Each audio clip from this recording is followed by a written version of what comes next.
Es geht in der bedürfnisorientierten Erziehung darum, dass wir die Bedürfnisse des anderen sehen und unsere und daraufhin entscheiden, was gut für uns beide ist.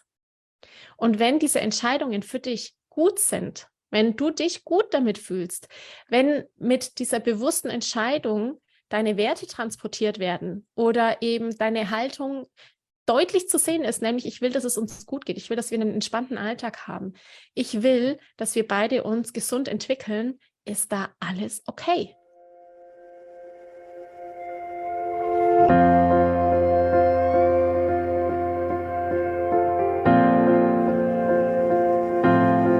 Hallo und herzlich willkommen bei Loslassen und gemeinsam wachsen, deinem Podcast rund um bewusste und bedingungslose Elternschaft.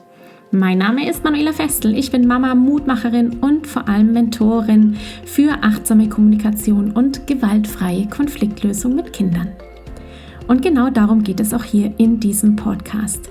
Ich zeige dir, wie du deinen Weg in eine bewusste, authentische und bedingungslose Elternschaft findest und Konflikte schließlich mit deinem Kind achtsam, respektvoll und gewaltfrei lösen kannst. Ganz ohne Schimpfen und Bestrafen.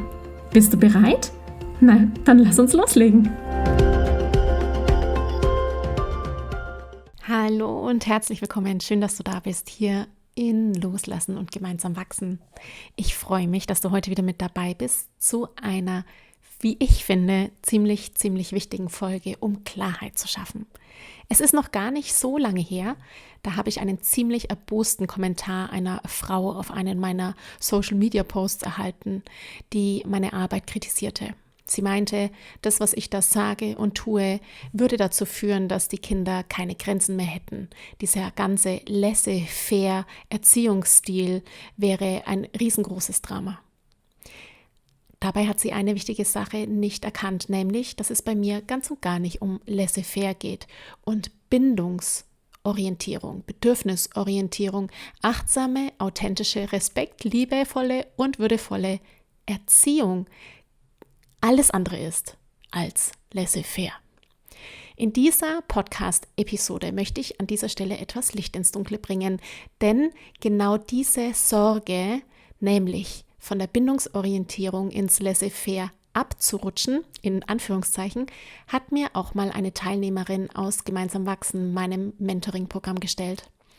Heute geht es darum, dir hier Licht ins Dunkle zu bringen und zu zeigen, wie wichtig und entscheidend letztendlich Grenzen sind, bewusste, authentische Entscheidungen und vor allem natürlich auch die Kommunikation rund um Gefühle und Bedürfnisse, damit du erkennst, wann du dich auf deinem Weg der bewussten, bedürfnisorientierten, bindungsorientierten, achtsamen, authentischen und ehrlichen Eltern-Kind-Beziehung und Elternschaft befindest. So viele Begriffe. Ich wünsche dir ganz viel Freude und Erkenntnisse bei dieser Podcast-Episode. Hallo Manuela. Ich habe öfter Angst, von der bindungsorientierten Erziehung in das Laissez-faire abzurutschen. Es ist eine ziemliche Gratwanderung. Manchmal im Stress denke ich oft, ach komm, dann macht es doch ihr macht es doch sowieso, wie ihr wollt. Ich habe dann keine Kraft zu diskutieren. Auch aber, wenn es um mich herum wieder heißt, bei dir dürfen die Kinder machen, was sie wollen, sie tanzen dir auf der Nase herum, ich soll Grenzen setzen und so weiter, dann fühle ich mich schlecht. Und im Nachhinein denke ich, stimmt es vielleicht doch, was sie sagen und die Kids dürfen machen, was sie wollen. In meinen Augen habe ich das Gefühl, es stimmt nicht. Nur, woher weiß ich, ob ich auf dem richtigen Weg bin und nicht auf der anderen Seite abrutsche? Coole Frage. Sehr reflektiert und spannend, was sich da auftut. Mein erster Gedanke, als ich das gelesen habe, war, wer hat dir denn die Worte abrutschen in deinen Kopf gepflanzt? Ins Laissez-faire abrutschen. Das klingt für mich so, als ob das von jemandem gekommen ist, nicht von dir. Jetzt kommen wir mal zu dieser Situation. Dem Eindruck, es wäre eine Gratwanderung. Es ist keine Gratwanderung, in null Gratwanderung. Warum nicht? Also laissez-faire ist letztendlich, ich erlaube meinen Kindern alles. Sie sind grenzenlos, das heißt, sie erfahren von mir keine Grenzen. Meine Grenzen erfahren sie nicht meine Grenzen im Kontakt, in der Beziehung. Die Kinder erfahren immer Grenzen im Außen, erfahren sie ständig Grenzen. Sie sind immer begrenzt in dem, was sie können und machen dürfen. Aber letztendlich suchen sie ja im Kontakt zu den Eltern die Grenze der Eltern im Sinne von, was darf ich? Zeig mir, wie das Leben funktioniert. Was ist hier moralisch akzeptiert? Wie kannst du mir zeigen, dass du mich führst ins Leben hinein? Zeig mir, wie zeig mir, wie die Schritte gehen. Nicht Regeln, sondern die Schritte, damit ich mich zu meinem besten Ich entwickeln kann. Führ mich dorthin. So, wenn wir uns berühren, als in der Beziehung, immer in jeder Beziehung, berühren wir uns in irgendeiner Form. Es ist ein Spiel von Nähe und Distanz. Wir nehmen mal Abstand und mal brauchen wir uns wieder ganz stark. Und wenn wir ein Problem haben oder wenn wir eine Herausforderung haben, einen Konflikt haben, eine Challenge haben, dann berühren wir uns eigentlich an unseren Grenzen. Und diese Grenzen sind, dass ich heute das nicht leiden kann, wenn die Musik laut ist, dass ich es nicht mag, wenn du auf dem Tisch rumhüpfst, dass ich heute keine Schlafbegleitung machen kann, weil ich innerlich unruhig bin. Morgen aber schon. Das heißt, meine Grenzen, die ich habe, meine Grenzen, die sind variabel, die sind flexibel, dynamisch und verschiebbar.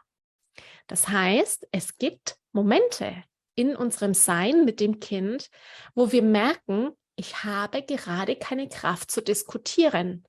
Ich lasse es dich jetzt machen. Ich lasse dich Fernseh schauen. Ich lasse dich irgendwie was tun. Ich habe gerade bewusst entschieden, ich habe keine Kraft heute zu diskutieren.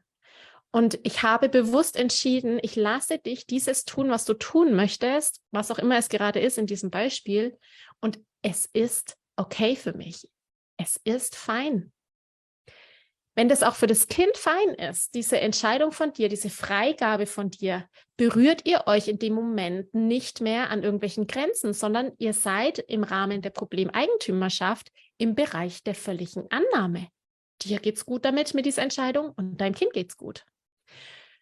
Und es kann sein, dass gleiche Situation am nächsten Tag für dich und für dein Kind anders ausfällt, weil du am nächsten Tag eine Stunde mehr geschlafen hast, weil du am nächsten Tag nicht mehr Vollmond ist, weil du am nächsten Tag nicht mehr in einer bestimmten Phase deines Zyklus bist und Kraft hast zu diskutieren und nochmal deine Werte und deine moralischen Einstellungen, Prinzipien dein Kind vermitteln kannst. Da ist nichts falsch daran. Null. Im Gegenteil, in dem Moment, wo wir wissen, aus einem Bewusstsein heraus, ich habe heute keine Kraft zu diskutieren, ich entscheide bewusst, es ist jetzt okay, das dürfen sie jetzt machen, das darf er jetzt essen, das darf sie jetzt tun, dann hat es für mich einen großen Punkt im Thema Selbstfürsorge. Selbstliebe, es ist jetzt gut.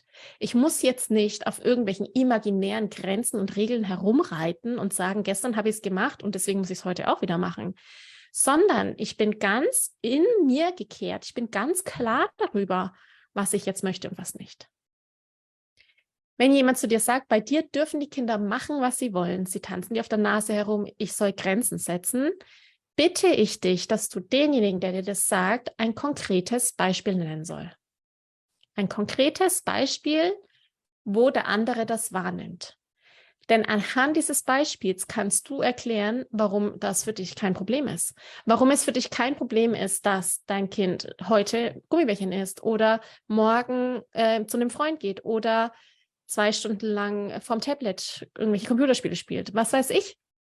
Ja, es geht in der bedürfnisorientierten Erziehung darum, dass wir die Bedürfnisse des anderen sehen und unsere und daraufhin entscheiden, was gut für uns beide ist. Und wenn diese Entscheidungen für dich gut sind, wenn du dich gut damit fühlst, wenn mit dieser bewussten Entscheidung deine Werte transportiert werden oder eben deine Haltung deutlich zu sehen ist, nämlich ich will, dass es uns gut geht, ich will, dass wir einen entspannten Alltag haben, ich will, dass wir beide uns gesund entwickeln, ist da alles okay. Diese Sätze, diese klassischen Erziehungsmythen, also Grenzen setzen, auf der Nase herumtanzen, damit einhergeht die Angst des anderen. Der andere hat damit ein Problem.